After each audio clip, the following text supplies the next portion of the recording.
The Aurora Humanitarian Initiative, in partnership with UCLA's Promise Institute for Human Rights, hosted a discussion on the role of corporations in advancing humanitarian efforts. This program was part of the Human Rights and Humanitarian Forum, which took place in Los Angeles in May. The event brought together leaders from the corporate sector to discuss how businesses can play a crucial role in addressing some of the world's most pressing humanitarian challenges. Featuring perspectives from David Goel, Alex Gorsky, Vincent Roche, and Noubar Afeyan, this conversation emphasizes the need for innovative solutions, compassionate leadership, and effective partnerships to create meaningful change.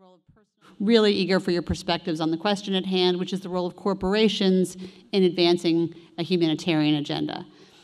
The speakers included David Goel of Matrix Capital, former Johnson & Johnson CEO Alex Gorsky, Vincent Roche of Analog Devices, and Noubar Afeyan of Moderna, each sharing unique perspectives drawn from their experiences in business and philanthropy. Goel, for example, reflected on his journey from a small town in Canada to elite institutions like Harvard, which opened doors he hadn't imagined. His gratitude for these opportunities has driven him and his wife to give back by funding schools, laboratories, and theaters. 4 years ago, we began providing exome genome sequencing to our employees, to our investors. We began adding MRI. We began adding other categories to keep track of our patient cohort, our investor base, and now I'm trying to spread it out through the country.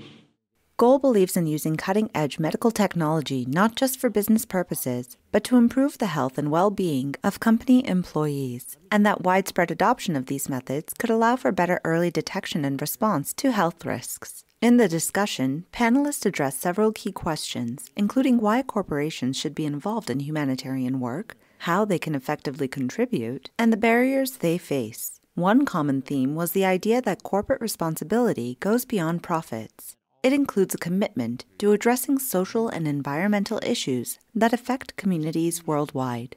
I just feel like whether you're a corporate leader or in the human rights or NGO sector, you still constantly have to earn your ability to operate. And I think if we all think of it that way, we can go a long way. Vincent Roche pointed out that while technology is a powerful tool for solving problems, the most pressing issue facing the planet today is a lack of systems thinking. He stressed that corporations must take responsibility for creating solutions that benefit both human welfare and the environment, emphasizing the need for innovative thinking to address complex global challenges. Well, the way we think about education. Certainly education in the West is very reductive. You're taught to solve particular problems in a particular way and think about the world in a particular way. But I think we've got to cross domain everywhere, in corporations, in society, and the educational system needs a massive overhaul, in my opinion. I'm here for education.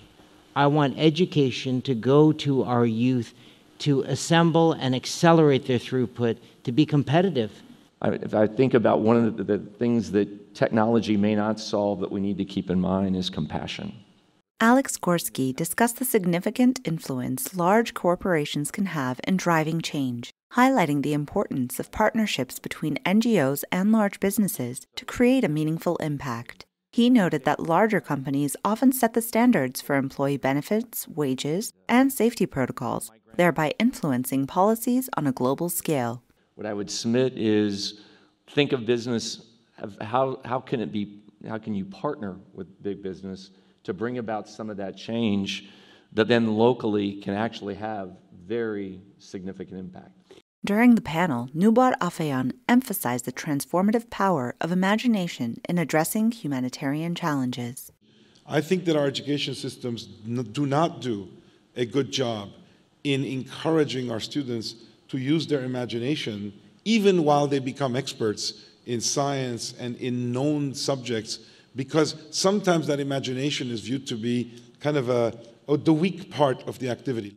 Afeyan argued that while reasoning helps us to navigate the present, imagination allows us to envision a better future, particularly in conflict zones where traditional approaches fall short. He pointed out that societies often become trapped in their current grievances, while the ability to think creatively can pave the way for innovative solutions. Thank you. I will add my own, which is the alchemy of live human conversation that is unscripted and unplanned and brings forth things that we didn't know and didn't expect. So please join me in thanking this panel for their wisdom, their compassion,